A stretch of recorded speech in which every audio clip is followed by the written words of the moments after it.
Hello, family. This is Internet family. This is Antoinette Potter, also known as Adam's Rib, and you are listening to Wednesday Hump Day Update.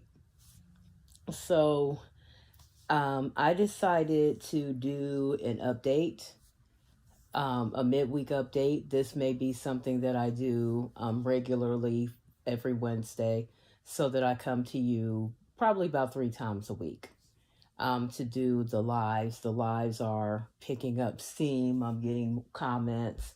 I'm getting, people replying and different stuff like that, which is very encouraging.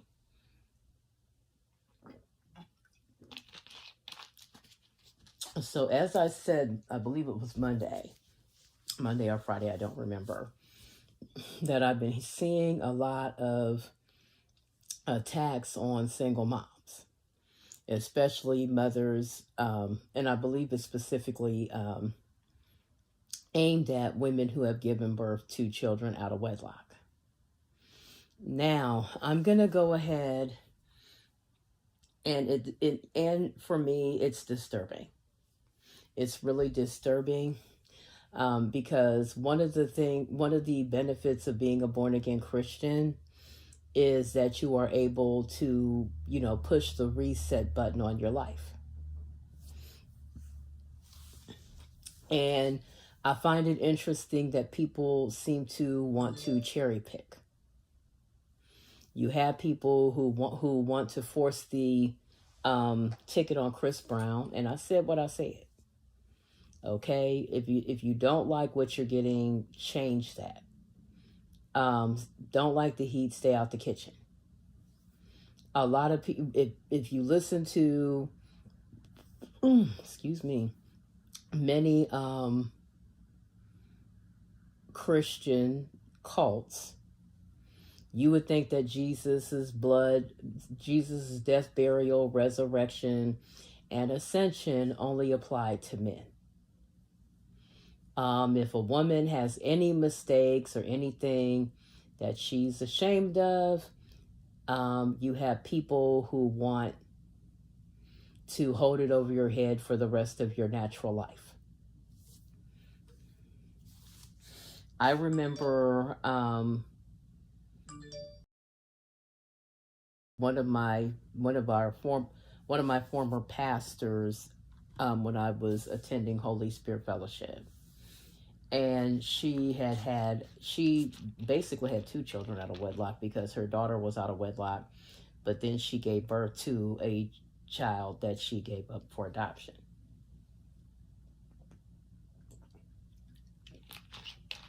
And like I said, when the devil wants to mess with women, he loves to go and delve into their sexual past when he wants to stir up stuff. So she said this woman kept coming to her and saying, "How are your children?" And so, she responded, "My daughter so and so is just fine." And so the woman continued to say, "How are your children?" And I noticed another reoccurrence of that with Janet Jackson. There were people that were spreading rumors about her and her former husband, James DeBarge, having a secret baby. And so, she has since had a young son that she had after the age of 50. And so there were people, coming into her comment section saying, "So how does it feel to be a mother of 2?"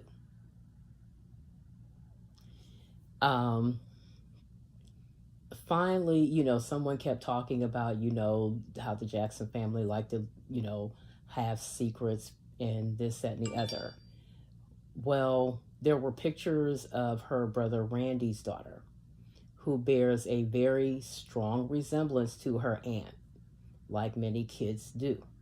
When you have children and you all have all the same DNA because they all have the same 2 parents, you will have strong resemblances to just about everybody. One of my cousins has a daughter that looks a lot like one of my other cousins. And I told her, I said, your daughter looks just like Robin's younger sister, Niecy. So she was like, really? So I showed her a picture, and she's like, oh my God. I showed her a picture of my son, and she said he reminded her of her son. There's a couple of my younger cousins that look like my son. My one younger cousin has a grown son, and I hadn't seen him for a while. And when I saw him at the age of 18, he looked like my son, who is now 34. So when you have a large family like that, kids are going to look like. I remember there was a conspiracy theory, and it was really silly. And somebody started a conspiracy theory saying that Michael and Latoya were the same person.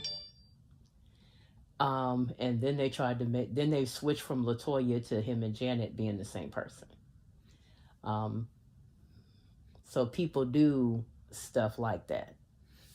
But like I said, once again, you have the devil digging into some woman's sexual past. And so I told somebody, I was like, even if she did have a secret baby, I'm not unfollowed her. Not going to stop being a fan. There's at least 2 babies in my family that were raised by somebody other than their natural parent. Now, for me, as I got older, that was always a testimony for my family, because the women who actually raised them wanted them to know their family and didn't want to give them away and didn't want to let them go and be, a ward of the state or anything like that. So there's been 2 people in my family that was raised by somebody other than their natural mother. Okay. And I was raised by my grandmother. So I lived with my grandmother, and my mother didn't give up. My mother allowed my grandmother to take custody, but she didn't allow my grandmother to adopt me. So there are 2 different, and that had to do with me being able to attend school in Massillon, Ohio, because my grandmother had to have legal custody or I couldn't attend school. So you have a lot of people who love to go digging around in women's past. And the bad thing is the men who will try to do that and then try to sleep with you. How much of a loser do you have to be to do that? But whenever the devil wants to start some stuff with a woman, what they do is they'll go digging around. I can't find nothing else, so let me go digging around and emotionally blackmail you using your sexual past. I saw somebody post a meme, and in that meme, the woman was saying how she's saving sex for marriage, and whoever gets together with her has to wait till marriage. And the meme said, you didn't make them other niggas wait. And I was like, well, look at Satan.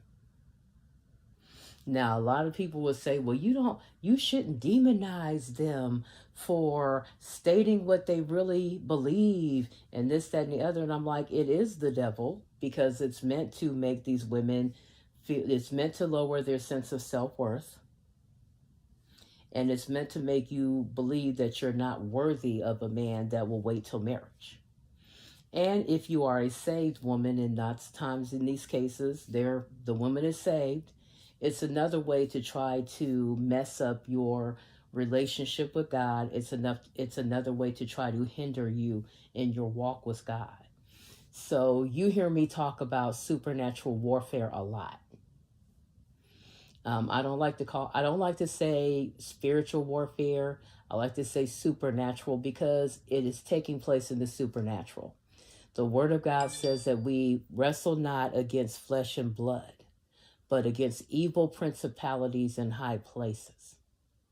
So you have to be prepared in order to, I don't like to say survive, because, and I'm going to do a blog post on that. I might talk about it this Friday. But for me, well, let me go ahead and look up both these words now. So what does it mean to survive something? And why do I prefer the word overcome? And by the way, that can be supernatural warfare as well. Somebody always, so survive, to continue to live or exist, especially in spite of danger or hardship. To continue to live or exist in spite of an accident or ordeal. To remain alive after the death of, you know, um, a particular person. Let's say someone dies and you've seen obituaries, they are survived by. Um, to manage to keep going in difficult circumstances. Notice I said in difficult circumstances. So, what does it mean to overcome? To succeed in dealing with a problem or difficulty. She worked hard to overcome her paralyzing shyness. To defeat an opponent or prevail. Without firing a shot, they overcame the guards. We shall overcome. To be overcome of an emotion, overpower or overwhelm. So Jesus himself said, troubles will come. In this world, you will have trouble. You will have trouble. So John 16:33. Let me go to my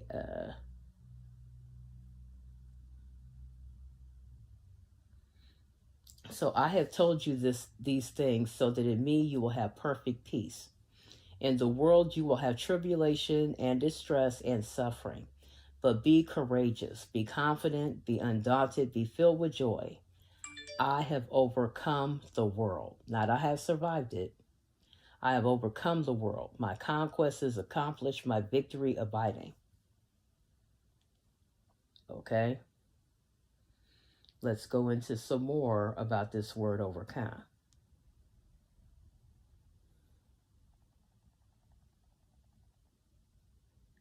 I am an overcomer.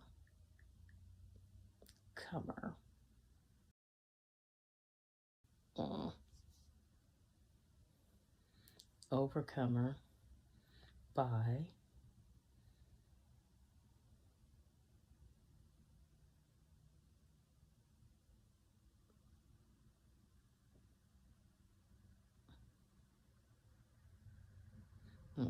Revelation 12 and 11.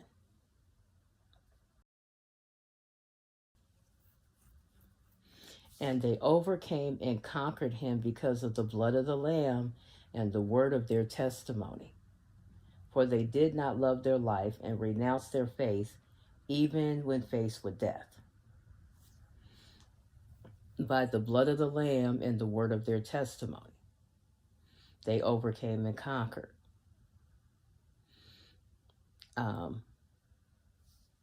So we are going to overcome these attacks against single moms, especially unwed moms. So like I said before,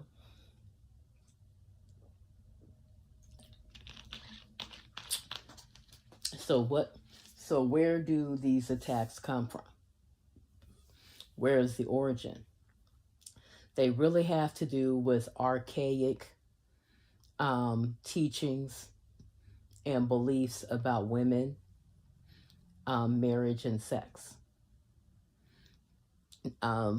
Most of the people who are doing it aren't virgins themselves. So they like coming for people. Many of it may be women who, one of the things that I have noticed in women is many women get really, really upset. And this is kind of a good girl problem. So you've been the good girl and you still don't have the man, or you've been the good girl, no, and you still don't have the baby. Okay? But you see other not so good girls, and they yet still manage to get a man, and they yet still manage to get babies. So, and the devil loves to use that kind of stuff to mess with your head. Satan is the ultimate gaslighter.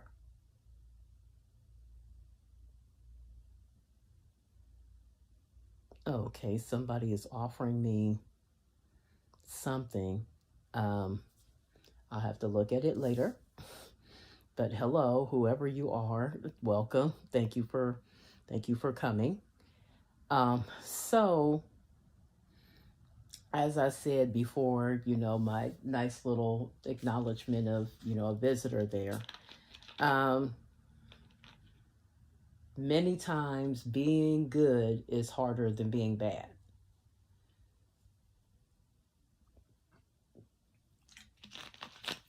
So like I said, the good girl thing, because we're taught all our lives that if you do A, B, C, you should end up with X, Y, and Z. And sometimes life doesn't always work out that way. You're a good wife and mother, but you still, the Lord is still not saw fit to bless you with a child. I know this because I went to a church with a pastor and his wife seemed to really go in on with mothers. I mean, really go in. And so she got a few people who, kind of agreed with her because of children in their family, maybe their own, who gave birth out of wedlock, and the exhausting work it is having to help them because their circumstances were not the most ideal when they gave birth to their children. And so she was constantly going in. And so I finally prayed about it because I was like, Lord, what in the world? And so it came to me, she's done all this good girl thing, been a good wife, maybe waited till marriage to be in a sexual relationship. I don't really know all of that there, but now I think they had one baby that didn't make it. And so you're looking at these women who are sinning and still getting pregnant, still carrying their children to term and having the baby. With no consequences, they have a healthy baby. Other women may see women who, are doing the wrong thing. Maybe they've been a prostitute in their past or a stripper or whatever, but they're still managing to get married. And you, with your good little self, have been being the most dutiful little woman that you could ever, and you're doing what people tell you men want. Yeah, right. Figure that out. You are doing what you have been taught that men want, but men are marrying the very women that they tell you not to be. I know that big piece of hypocrisy right there. Being told that if you will be this kind of woman, you will be married. But watching men marry women that are the very type of woman that you aren't. After they told you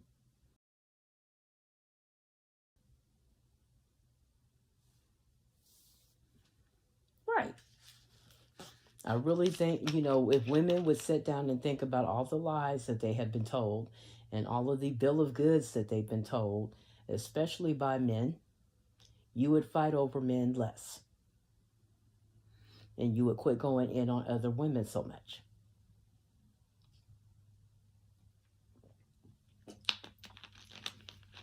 Especially, you would just stop going in on other women because it doesn't make any sense.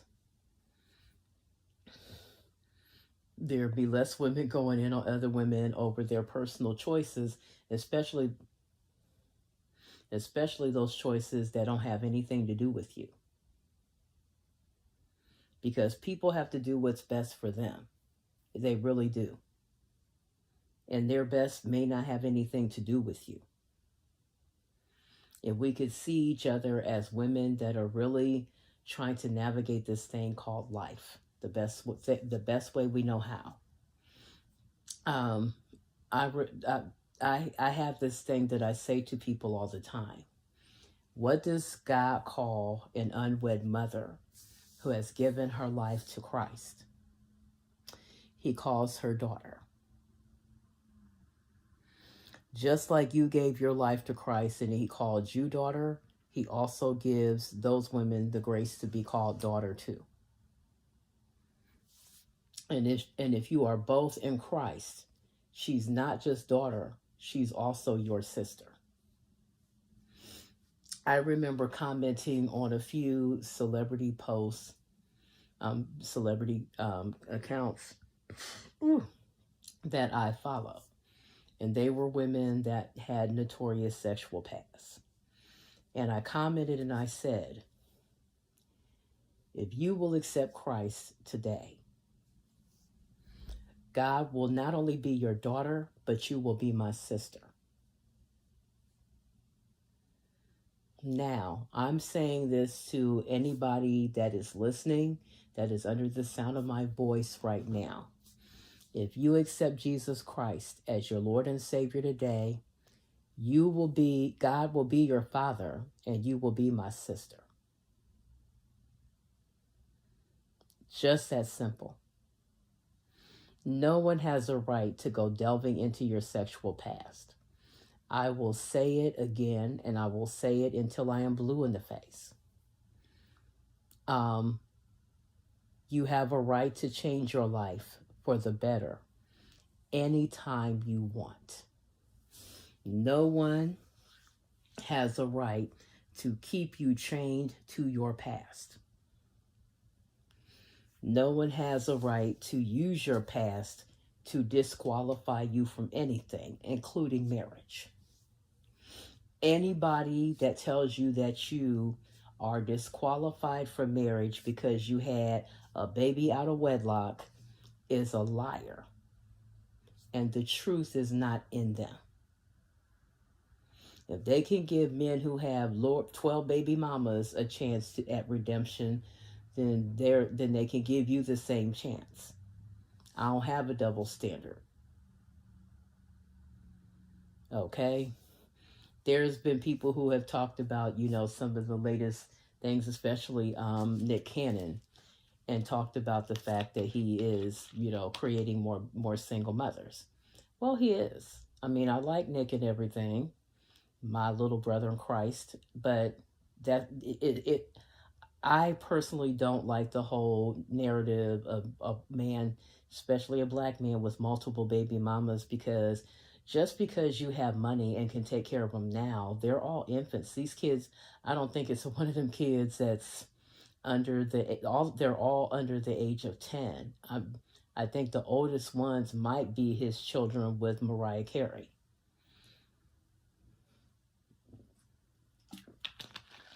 What happens when those kids are old enough to send to school? What happens when they're more expensive to take care of than they are now? Like, I don't know how he's fixed financially. But as a person, like, when I am wealthy, I'm going to speak it over myself. When I am wealthy, when I am more successful, when I am better off,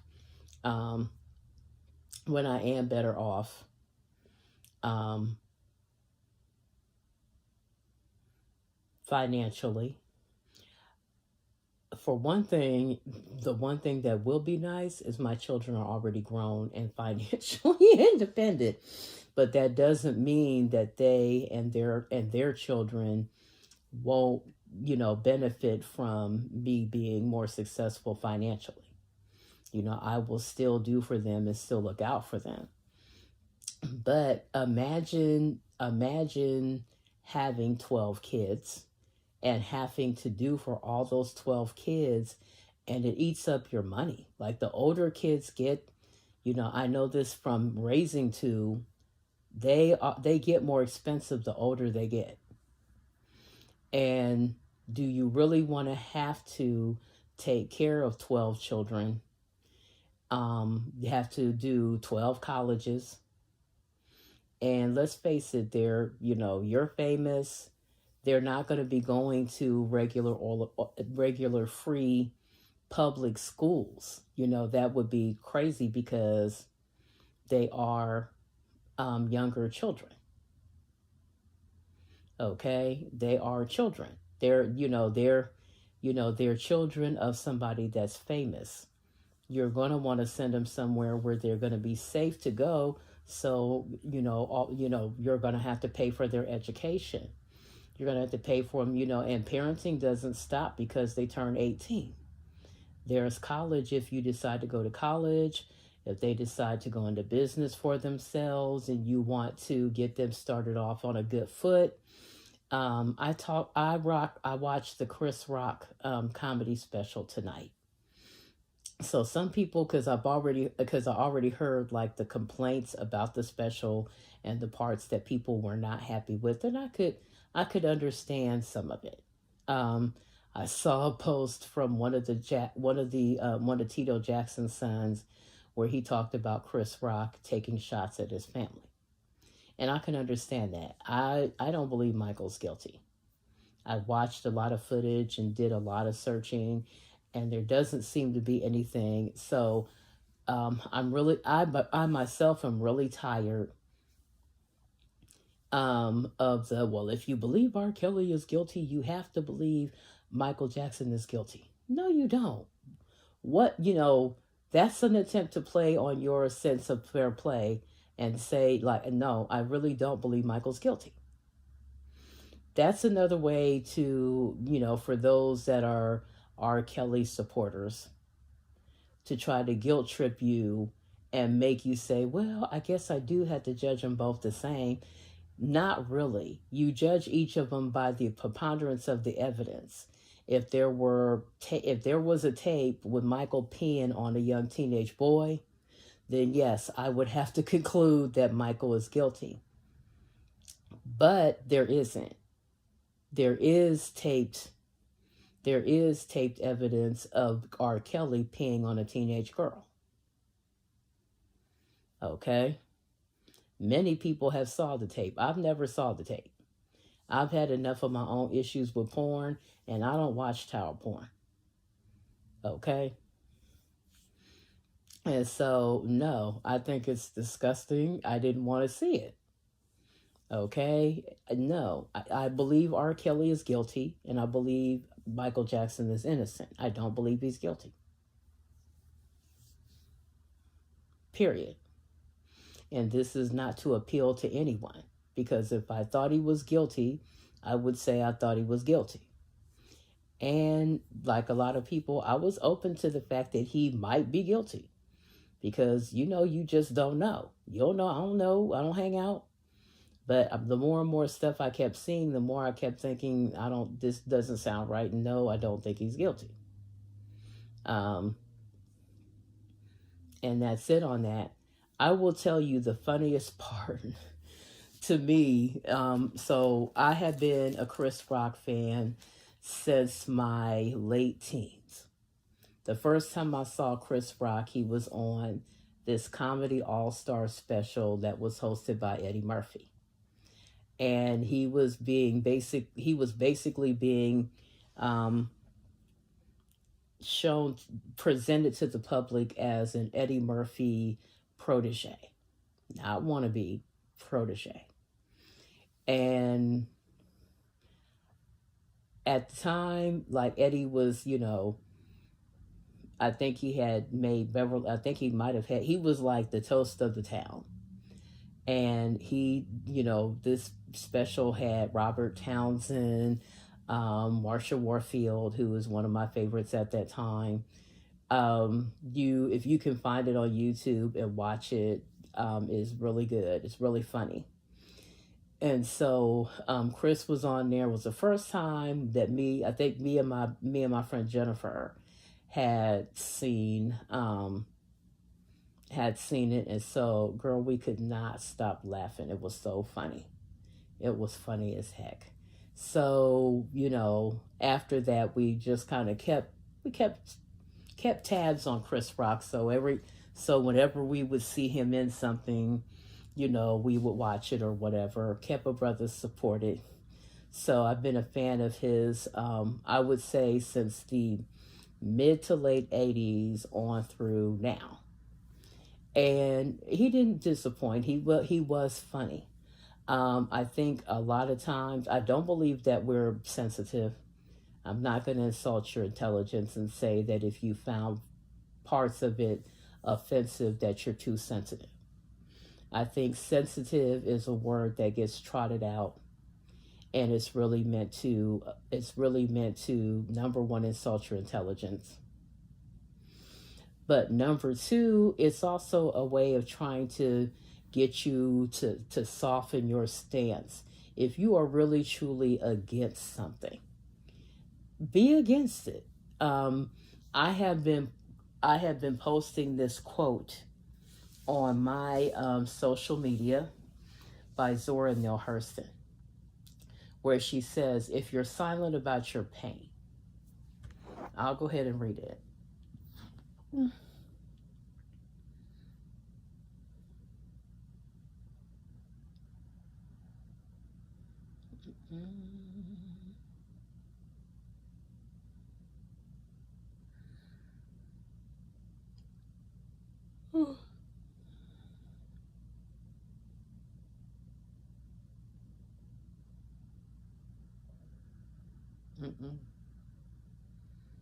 Okay, here it is.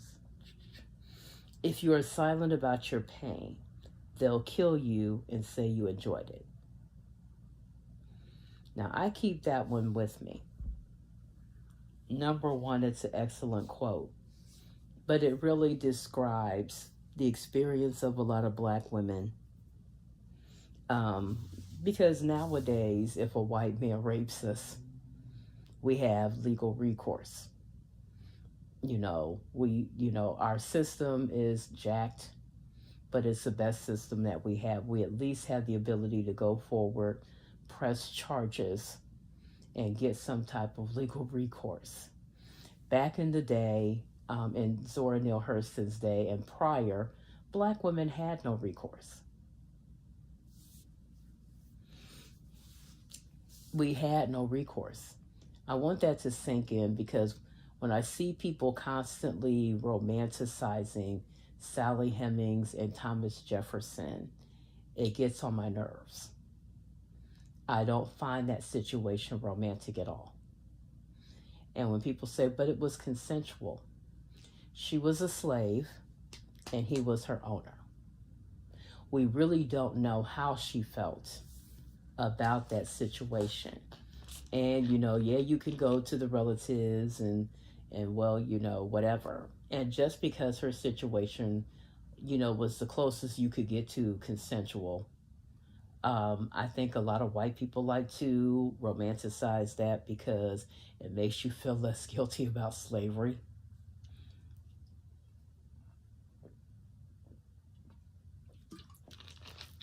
She was also incredibly young because they had no statutory rape laws to protect young women back then. So you could be molested at the age of 8. Right. You could be somebody's bed wench at an incredibly young age because there were no statutory rape laws governing that type of behavior. And so, this is where we get the terms bed warmer and place marker and bed wench and different other things, from. I wish above all that Black people would learn how to treat other Black people with respect. And it starts with, 71% of us are born out of wedlock. They also had to revamp that study because they weren't accounting for the women that were single as far as their marital status, but they were still in a relationship or living with the father of their child. And so, the child was not, the father wasn't absent. And so it makes it sound, it's one of those studies that makes the situation sound worse than it is. She's um, worse than what it is. And you have to think about the motives of people who like to tell you stuff like that. Many people like to tell you stuff like that because they have an agenda. Okay? You have churches that have a human trafficking agenda. You have churches that have a forced marriage, which has ties to human trafficking agenda as well. You have people who are selling young women into marriage. I had to leave a church because they were trying to force a marriage between me and different people. I don't believe in arranged marriages. I never believed in arranged marriages before. I also don't believe in forced marriages. And all it takes for an arranged marriage to turn into a forced marriage is for you to not want to marry and for people to start to coerce you. If you have not consented, then it is not an arranged marriage, it's a forced marriage. And forced marriages are typically the thing of cult-like behavior. If your pastor is trying to arrange marriages or force marriages, you need to look into the law and find out how legal that is, because you have a lot of pastors right now trying to cite the separation of church and state. I'm going to say this: the separation of church and state does not cover criminal behavior. It doesn't protect domestic violence. It doesn't protect gang rape. It doesn't protect human trafficking, which means if you don't believe, and this week I'm going to do some podcasts because I have one that I want to talk about, feminist stances on sex work. Because not all feminists agree about whether or not sex work should be decriminalized. I'm also going to talk about decriminalization and exactly what it means, because I don't think that we all know. And there are people who are wanting to decriminalize marijuana. Some people want to decriminalize sex work, and it's not for the protection of the sex worker. I'll say it like this: I personally don't support it being decriminalized. There are already forms of sex work that are perfectly legal, and it has not stopped men from attacking or raping women. I want you to get that through your head, because many times people always want to say, well, if we could do this and we could regulate it. That is not going to change the violent nature of a lot of men who pay for sex work. Okay, there are forms of sex work that are in the United States that are perfectly legal: lap dancing, stripping, the women who do freaky stuff to themselves on OnlyFans in exchange for money. There are gentlemen's clubs. There are forms of sex work that are already legal, and guess what? Men are still doing crazy. Men are stalking the dancers. Okay, so a person not having their dome on straight does not, decriminalizing that. The reason they want to decriminalize or whatever is because in most of the states where it's illegal for a woman or a man to be doing sex work, it is also illegal for a man to offer to buy sex from you. There was a recent story in the news where a man, I guess he thought if he put something in a contract that would make it perfectly legal. No, just because you put something in a contract does not make it legal and does not make it okay, and it is not protected just because you put it in a contract. So a man was taking advantage of women that he was renting an apartment to. And so he put in his contract that she could have the apartment as long as she was willing to have sex with him. Well, I'm glad he made the contract because it made it that much easier to arrest him. So just because you put something in a contract does not mean, especially if it's something that is illegal, it is illegal. Sexual harassment is illegal. It is illegal to try to get some to trade sexual services in exchange for a place to live. Now, he preyed on this woman's desperate state and preyed on her desperation to have an apartment. The separation of church and state does not cover behavior that is considered to be illegal. Sex trafficking is illegal. Trying to get the women in your church to give you sex or anybody in your church sex in order to be promoted to a position is illegal. You can't do that. And it is not protected by the church. I don't believe in it. It is not protected by the separation of church and state. You cannot single out single moms for that type of behavior. This is why I said I believe that the recent attacks on single moms are of the devil. Because I think that the people who are doing all of this have other motives. Okay? You have to watch the motives. Just because somebody is greasing your hand to get you to betray your friend or get you to betray anybody does not mean they have your best interests at heart.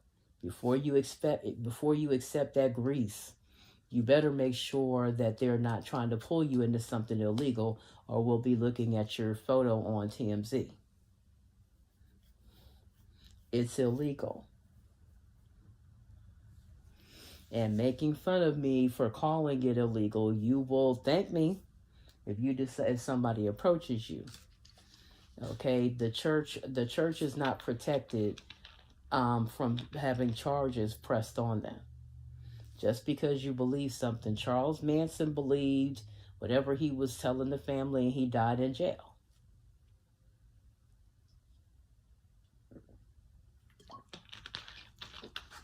So did the young people who,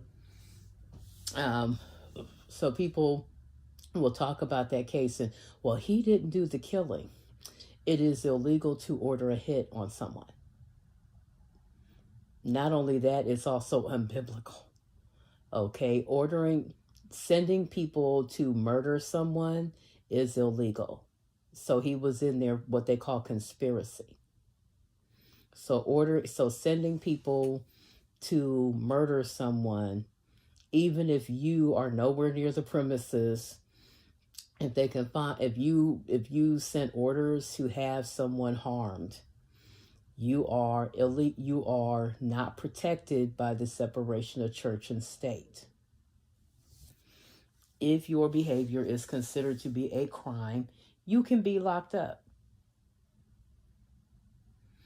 Okay, your rights are not protected if they are illegal. If you are a church that supports domestic violence, stop it. Domestic violence is a crime. Beating your wife is a crime. Beating your children is a crime. Raping your wife is a crime. Raping your children is a crime. Raping anybody is a crime.